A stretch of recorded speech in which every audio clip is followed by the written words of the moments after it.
దిగులు ఎందుకంటే దేవుడు నాతో లేడు. ఇదండి దిగులు. నీకు నాకు దిగులు ఎందుకంటే ఆ సమస్యలు, ఆ కుటుంబాలు, ఇవి అర్థమవుతుందా? చేసిన పాపాన్ని బట్టి దేవుడు వదిలేశాడు కయ్యని, అందుకే దిగులు చెందుతున్నాడు. ఏమండి, ఇది అర్థం కావడానికి ఒక మంచి మాట చెప్తుంది ప్రియులారా. మీకు అప్పుడప్పుడు మాట్లాడుతూ అంటుంటారు చూస్తారా, రే నా ముఖం నీ ముఖం నాకు చూపించొద్దురా అంటుంటారు. నాతో నువ్వు ఎప్పటికీ మాట్లాడకరా అంటారు తెలుసా. అప్పుడు ఏమంటారు తెలుసండి, అంత మాట మాత్రం అనకన్నా, నేను తట్టుకోలేనన్నా, నా ముఖం చూపించొద్దు, నీతో మాట్లాడకుండా నేను ఉండలేనన్నా, అంత మాట ఎందుకన్నా, కొట్టన్న పని నేను చేసిన తప్పుకే అని అంటుంటారు. ఏమండి, నిజంగా మీరు ఏమంటారండి, కయ్యను ఒక దుర్మార్గుడే కావచ్చండి. దేవుడు వదిలిపోయాడన్న సంగతి తెలియగానే, దేవుడు నాతో లేడు అన్నటువంటి సత్యం తెలియగానే దిగులు వచ్చేసిందండి. చచ్చేంత వరకు దిగులు పడుతూనే ఉన్నాడండి.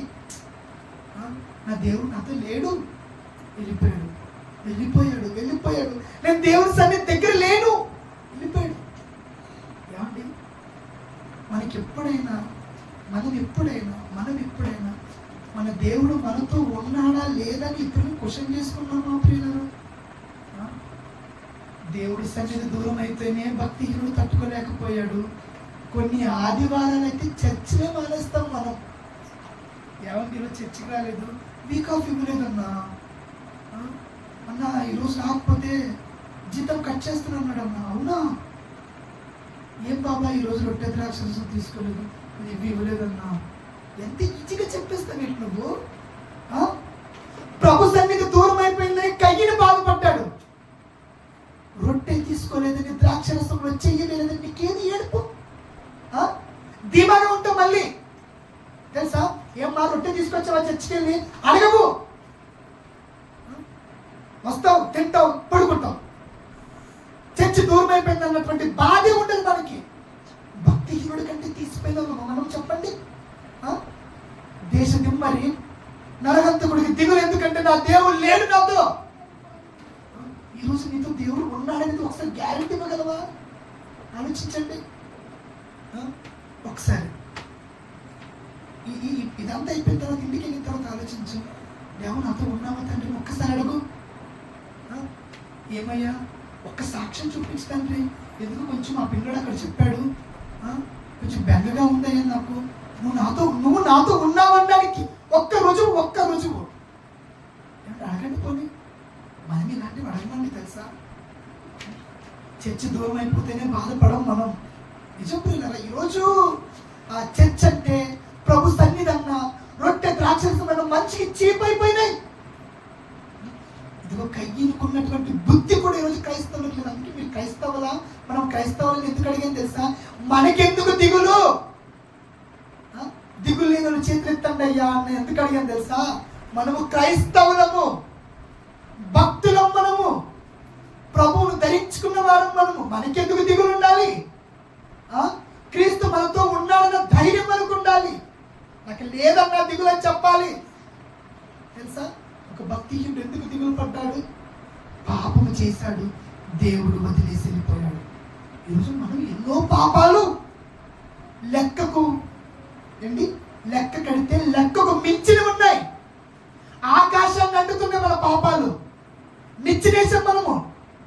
ఏదండి మనకు దిగులేదండి? ఆలోచించండి ప్రియులు ఒకసారి. దిగులు పడతామండి, నా దేవుడు లేడు, నా దేవుడు నన్ను వదిలేశాడు అంటే ధీమాగా ఉంటాం తెలుసా. ఏమని అనుకుంటే, నేను ఓపెన్గా చెప్తాను, నేను కాకపోతే పరలోకానికి ఎవరు వెళ్తామన్నంత ధీమాగా ఉంటాం మనం. అవునా? లేదు, నువ్వు కాదు, నువ్వు ఇక్కడే ఉంటావు, మిగతా వాళ్ళందరూ పరలోకానికి వెళ్తారు.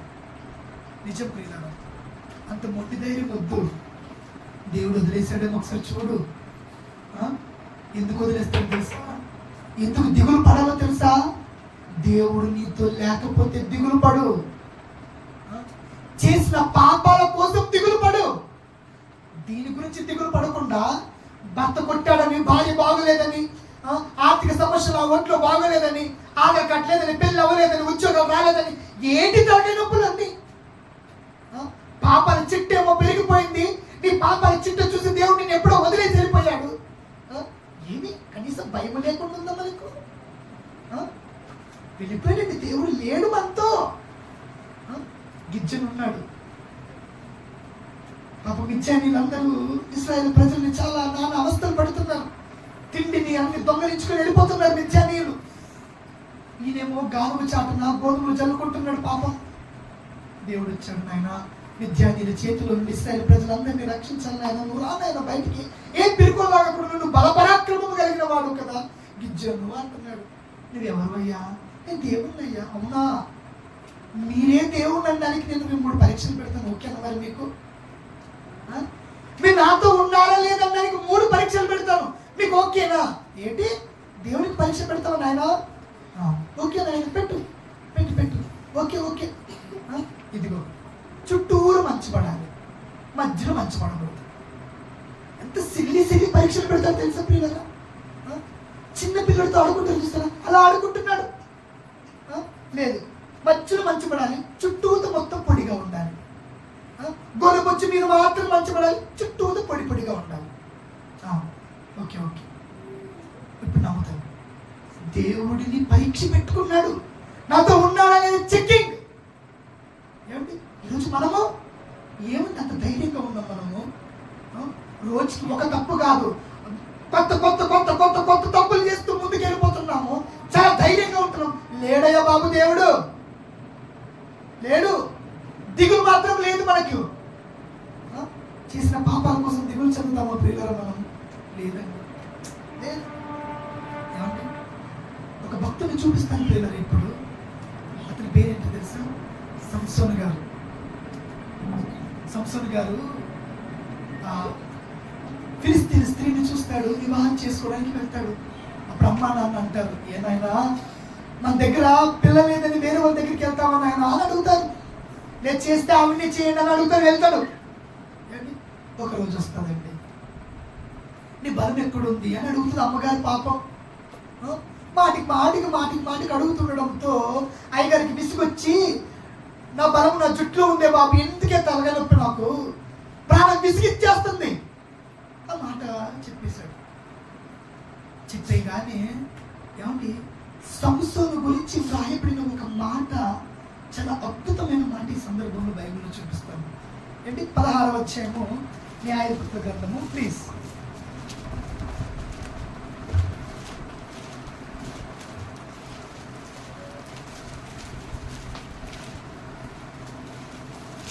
చూడండి ఒకసారి. న్యాయాధిపతుల గ్రంథము 16వ అధ్యాయము వచనం వచ్చేసి 20వ వచనం. నేను చదువుతాను పిల్లలు, మీరు చూడండి. ఆమె సంసోను ఫిలిస్తీయుని మీద పడుచున్నారనగా అతడు నిద్ర మేలుకొని ఎప్పటి ఎట్లు నేను బయలుదేరి విడజిమ్ముకుందని అనుకున్నాడు. పాపం. అయితే అక్కడ చూడండి మాట, అక్కడ యెహోవా తనను ఎడబాసెనని అతనికి తెలియలేదు. దేవుడు ఏం చేశాడట? వెళ్ళిపోయాడు ప్రియులారా. లేడు దేవుడు సంసోనుతో. బల పరాక్రమము కలిగిన వాడు లేడు. ఎందుకు వెళ్ళిపోయాడు? చేసిన పాపమును బట్టి దేవుడు చేతిలో నుండి చేయి వదిలేశాడు. లేడు. ఏంటి? యెహోవా తనను ఎడబాసెనని అతనికి తెలియలేదు. ఒంటరుడు అయిపోయాడు తెలుసా ప్రియులారా? ఏమండి దేవుడు లేడు కాబట్టి దిగులు పడుతున్నాడు. ఇప్పుడు చూడండి, కావాలంటే అన్నమాట 27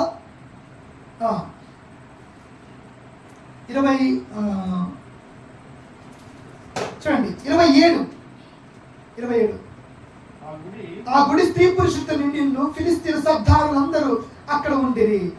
సంసోను ఎగతాళి చేస్తున్నారు. అప్పుడు చూడండి ఏమంటున్నాడు 28. అప్పుడు సంసోను, యెహోవా ప్రభువా దయచేసి నన్ను జ్ఞాపకం చేసుకున్నాము. దేవా దయచేసి ఈసారి మాత్రం నన్ను బలపరచు. దిగులు వచ్చేసింది. ఏం చేస్తున్నాడు? నా దేవుడు లేడు. ఏమండి గానుగు చుట్టూ తిరుగుతున్నాడు, ఎగతాళి చేస్తున్నారు. నా దేవుడు నాతో లేడు కాబట్టే కదా నువ్వు ఎగతాళి చేస్తున్నావు. నిజం ప్రియులారా, దేవుడు లేని జీవితం ఎలా ఉంటుందో తెలుసా? నిజంగా చెప్తున్నానండి, ఎగతాళి జీవితమే, ఇతరులకు నిందాస్పదమైన జీవితమే. నా పదాలు బాగా వినండి ప్లీజ్. ఏరా నా జీవితం ఇలాగైంది అంటుంటారు కదా. అరే నీ దగ్గర దేవుడు వెళ్ళిపోయాడబ్బా, నీకు తెలియలేదు అది. ఎందుకు వెళ్ళిపోయాడు? చేసిన పాపాలు, దేవుని కాదని బ్రతికిన బ్రతుకు దేవుడి నుంచి వెళ్ళిపోయాడు. దావీదు ప్రభులు వారు ఉన్నారు కదండి, దావీదు గారు రాజు చక్రవర్తి తప్పు చేశాడు. తప్పు చేయగానే అడవుల పాలయ్యాడు. షిమి ఒకడు దావీదు గారి లాగా నడుచుకుంటూ వెళ్ళిపోతుంటే దుమ్ము ఎత్తిపోతుంటాడు. నీకు సరిగ్గా జరిగిందిలే, నీకు సరిగ్గా జరిగిందిలే అంటుంటాడు. ఏంటి ఎగతాళి? రాజు చక్రవర్తి, రాజు నువ్వు దూషించేవాడివా? చెప్పు. దేవుడు లేని జీవితము దూషణ పని కాకుండా ఇంకేంటి ప్రియులారా? దిగులుతో చేతుల చెప్పులు పట్టుకుని భార్య పిల్లలతో వెళ్ళిపోతున్నాడు అరణ్యం పాలు. నా దేవుడు లేడు, నేను ఎంత మొదలుపెట్టినా నా దేవుడు నాకు ఉత్తరం ఇవ్వకున్నాడు. దావీదు ప్రభుల వారు చేసిన పాపాల గురించిన దిగులు, దేవుడు లేడు అనే దిగులు. ఏమంటే ఈ రెండు పక్కన నేను ఎందుకు అంత నొక్కుతున్నానంటే, దేవుడు మన నుంచి వెళ్ళిపోవడానికి గల కారణం ఇదే ప్రియులారా, ఇదే. మనకు ఆ సత్యం మనము జీర్ణించుకోలేకపోతున్నాం. మనము నిజం.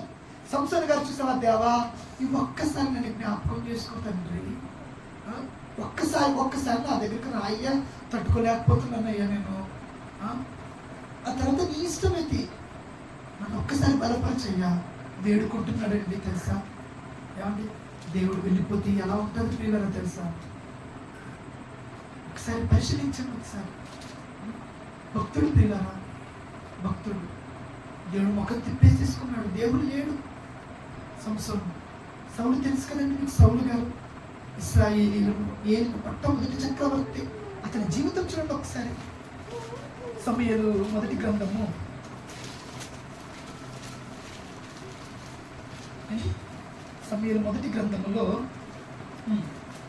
28వ అధ్యాయము 6వ వచనం చూడండి. 6వ వచనం, 28వ అధ్యాయం సమూయేలు మొదటి గ్రంథం 6వ వచనం. యెహోవా యుద్ధ విచారణ చేయగా యెహోవా స్వప్నము ద్వారానైనను, ఊరీము ద్వారానైనను, ప్రవక్తల ద్వారానైనను ఏమీ సెలవీయకుండెను. అంటే ఏం చేశాడు? దేవుడి ఎడబాసాడు. కింద చూడండి, కింద మాట, అసలైన మాట 15వ వచనం, 15 నుంచి చదువుతాను. సమూయేలు నన్ను పైకి రమ్మని నీవెందుకు తొందర పెట్టితమని సౌలుని అడగగా, సౌలు నేను బాగా శ్రమలలో ఉన్నానయ్యా. సమూయేలు గారండి, దేవుడు నన్ను వదిలేశానండి, నేను చాలా శ్రమలు ఉన్నానండి. ఒకవైపు ఏమో ఫిలిస్తీన్ యుద్ధానికి వచ్చేసానండి. ఎట్లా నేను దేవుడిని చాలాసార్లు మాట్లాడుతున్నాను, ప్రార్థన చేస్తున్నాను, దేవుడు నా మాట వినట్లేదు అని సమూయేలు గారు పిలిచాడు. అప్పుడు అంటున్నాడు చూడండి, సమూయేలు గారు అప్పటికే చనిపోయాడు ప్రియులారా. సమూయేలు నన్ను పైకి రమ్మని ఎందుకు తొందర పెట్టితమని సౌలుని అడగగా, సౌలు నేను బహుశ్రమలలో ఉన్నాను, ఫిలిస్తీన్ నా మీదకి యుద్ధములకు రాగా దేవుడు నన్ను ఎడబాసి, మాట చూడండి, ప్రవక్తల ద్వారానైనను స్వప్నముల ద్వారానైనను నాకేమీ సెలవీయకుండెను. ఏమండి, అందుకే నేను చేయవలసిన దాన్ని నాతో తెలియజెప్పుటకు నేను పిలిచింది. ఏమండి చూడండి, అందుకు సమూయేలు యెహోవా నిన్ను ఎడబాసి నీకు పగవాడు కాగా నన్ను అడుగుట వలన ఏమి ప్రయోజనము నాయన? బంగారు కొండ చేసిన పాపాలు అలాంటివి కదా నాయన. సౌలు దేవుడు వదిలేశాడు కదా నీకు. ఈరోజు నన్ను అడిగితే ఏం ప్రయోజనం? దేవుడు పాదాల మీద పడాలని తెలియదు నీకు? తెలీదా? ఏమండి, ఒక్కసారి ఆలోచించండి ప్రియులారా. ఈరోజు పాపాల గురించినటువంటి విచారము, ఏమండి, దోషముల గురించినటువంటి పశ్చాత్తాపము ఏ క్రైస్తవుల్లో ఉంది చెప్పండి? భక్తిహీనుడు కయ్యను నేను నిలబడతాను, దిగులు ఎందుకు చెందాలని నేను నేర్పిస్తాను. నిలబడ్డాడు. నేను దిగులు పడుతున్నాను, నా దేవుడు లేనందుకు, దేవుడు నన్ను ఎడబాసి, నన్ను దేవుడి సన్నిధి నేను దూరం అయిపోయానని చాలా బాధపడిపోతున్నాను. మీకేం అర్థం కావట్లేదా? చెప్పు. కయ్యను నేర్పించిన పాఠం ఇది.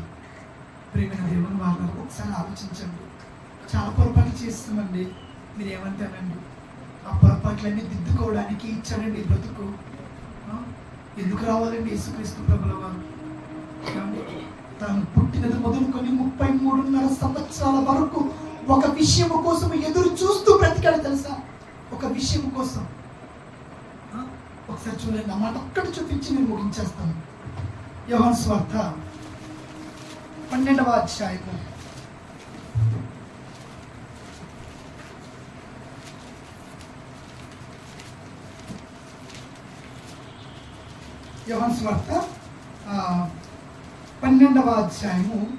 27వ వచనం చూడండి. 27.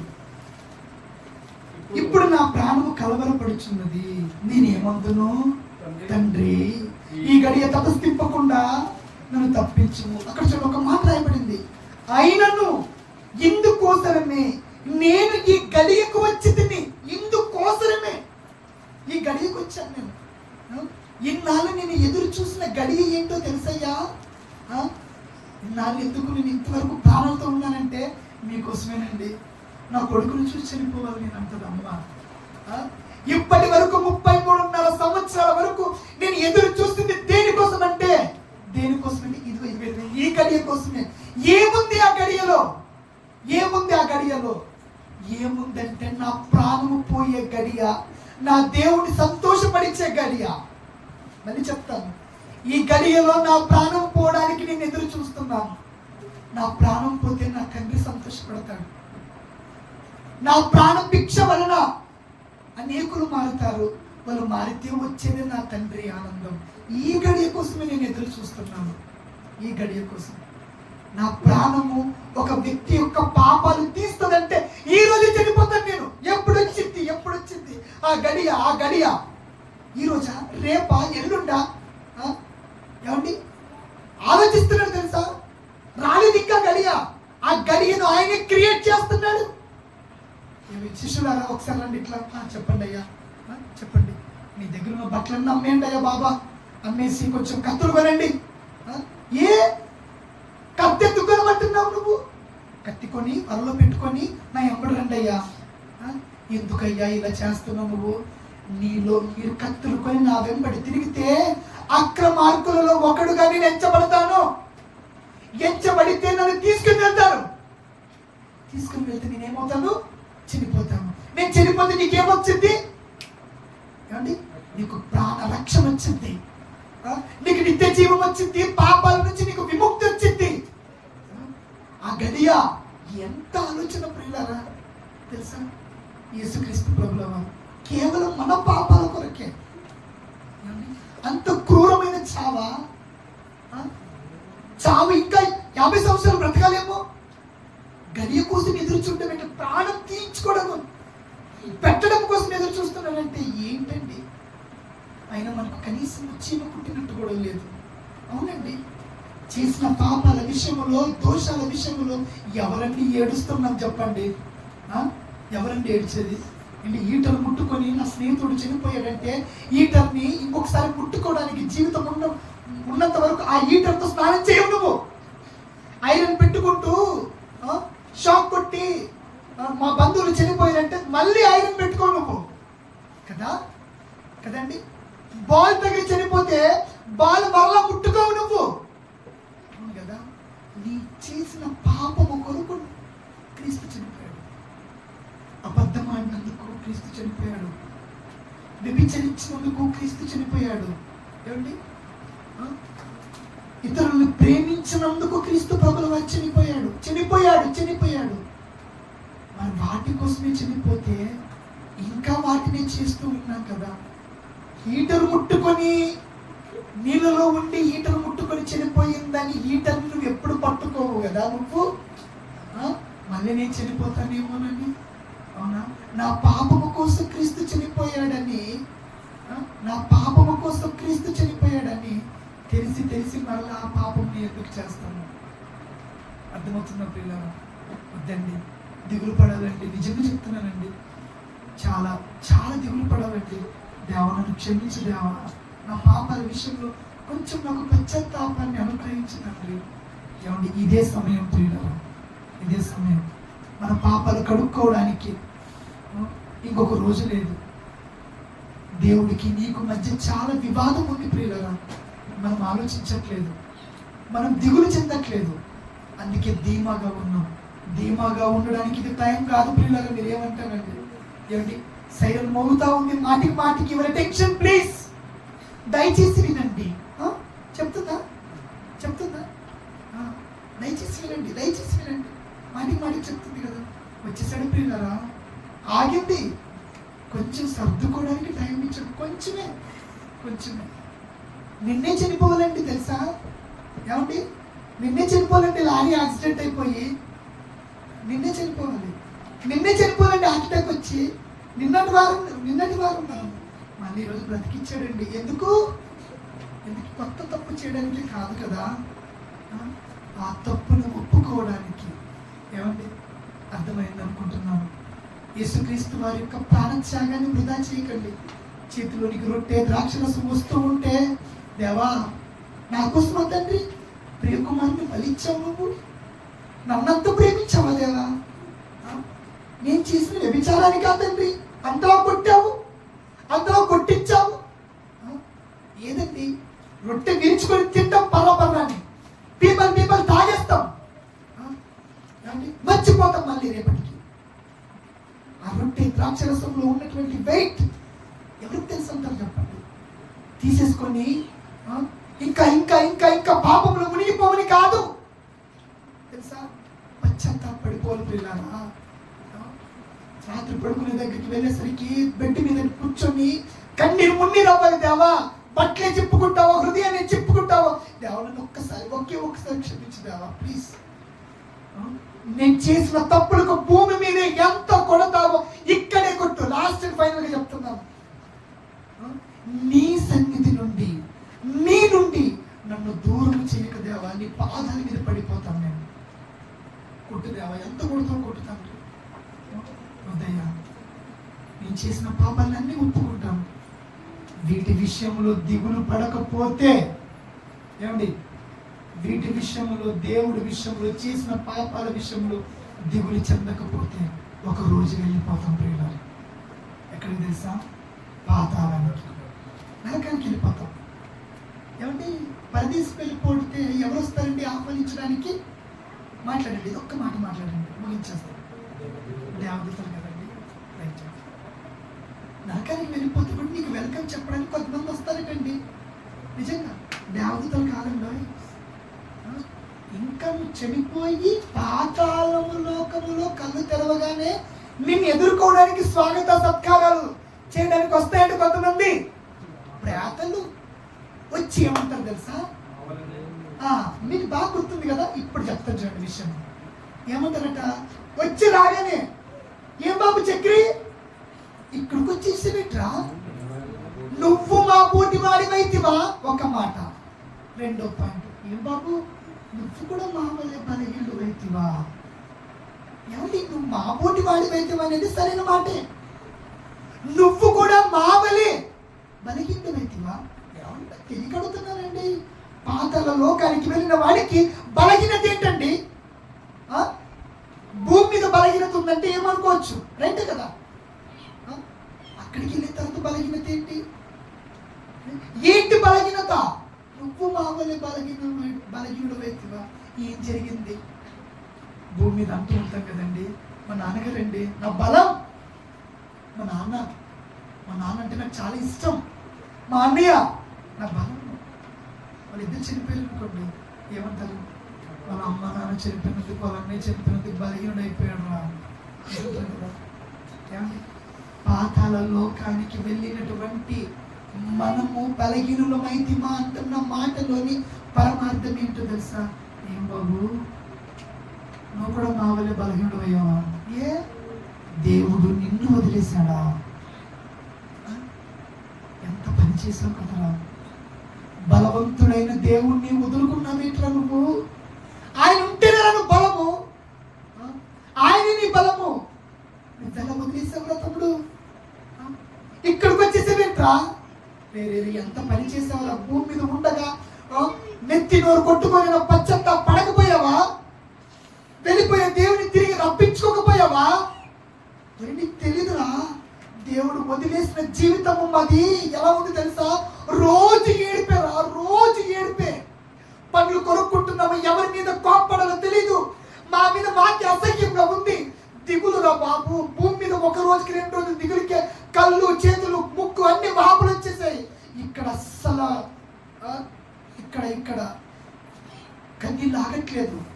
ఎవరితో చెప్పుకుందాం? దేవుడు లేడు, ఇక్కడ లేడు. దేవుడు లేకపోతేనే ప్రియులరా దిగులు. ఏమండి, భూమి మీద కొంచెమే పడలేదు, అక్కడ నిరంతరము దిగులు పడాలి. దిగులు పడే లోకమే ఆ లోకం. అందుకే నేను అంటున్నాను ప్రియులరా, ఏమండి, పశ్చాత్తాపడిపోదామండి, చాలా గట్టిగా పడదామండి.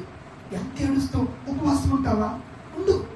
హృదయాన్ని చింపుకుంటావా? చింపుకో. ఇది అనుకూల సమయం అండి. ఇంకెవరైనా మీరు ఎవరైనా బాప్తిజాలు తీసుకోకుండా ధీమాగా ఉన్నారే ఎట్లా? వద్దు. ధీమాగా ఉండడానికి ఇంకేమీ లేదు. చేసిన పాపాలన్నీ కడిగేసుకొని, ఒప్పేసుకొని, క్రీస్తు రక్షకుడుగా అంగీకరించుకొని, ఏమండి, రెడీ అయిపోదాం. క్రీస్తు ప్రాణత్యాగానికి విలువిద్దామండి. ఏమండి, ఈ మాటలు మీ అందరికీ అర్థమయ్యి అనుకుంటున్నాను. కొంచెం టైం ఎక్కువైపోయింది, ఏమనుకోకండి. కళ్ళు మూసుకొని ప్రార్థించాలి. అందరి హృదయం ఎరిగిన తండ్రి, మీరు తప్ప మాకు ఎవరున్నారయ్యా? మీరే మా జీవితము, మీరే మాకు అన్ని. ఎన్నో భయంకరమైనటువంటి పాపపు ఉచ్చులో మేమున్నాము తండ్రి. మీ నుండి దూరం అయిపోవాలన్న ఆలోచన లేదు తండ్రి. మాకు నిజం లేదయ్యా. మా మనసు ఎరిగిన వారు మీరు. చేసిన పొరపాట్లను బట్టి భూమి మీద ఎంత కొడతారో కొట్టండి అయ్యా, కానీ మీ చేతిలోనే పడాలి మేము. ఎందుకంటే మీరు బహు వాత్సల్యము కలిగిన వాడయ్యా. కొట్టినా తిరిగి మమ్మల్ని దగ్గరకు తీసుకునేవారు మీరు. మనుషులైతే మమ్మల్ని అసహించుకుంటారు, మనుషులైతే మమ్మల్ని తోలనాడుతారు. మీరైతే దేవా మమ్మల్ని అయితే కంటికి రెప్పలాగా కాపాడుతారు తండ్రి. ఎంత ప్రేమించారంటే క్రీస్తు వారి కంటే మమ్మల్ని ఎక్కువ ప్రేమించారు మీరు. మమ్మల్ని మన్నించండి దేవా తండ్రి. ఒక భక్తిహీనుడు కయ్యనుకున్న బుద్ధి కూడా మాకు లేకపోయింది. మీ సన్నిధి నుండి వెళ్ళిపోయారన్న దిగులు వాడికుంది. మీ సన్నిధికి రావాలన్న ఆలోచనే మాకు లేదు. మమ్మల్ని సరిచేయండి తండ్రి, మన్నించండి. ఇంతకు మించి ఏమీ అడగలేము. ఈ సంఘాన్ని జ్ఞాపకం చేసుకోండి, సంఘాన్ని మరింత అభివృద్ధి పరచవలసిందిగా కోరుకుంటూ, మీరు మాకు అనుగ్రహించినటువంటి ఈ భాగ్యం బట్టి కృతజ్ఞతలు తెలుపుకుంటూ ఈ ప్రార్థనను మా ప్రభువు యేసుక్రీస్తు వారి నామములో మీకు సమర్పిస్తున్నాము తండ్రి. ఆమేన్.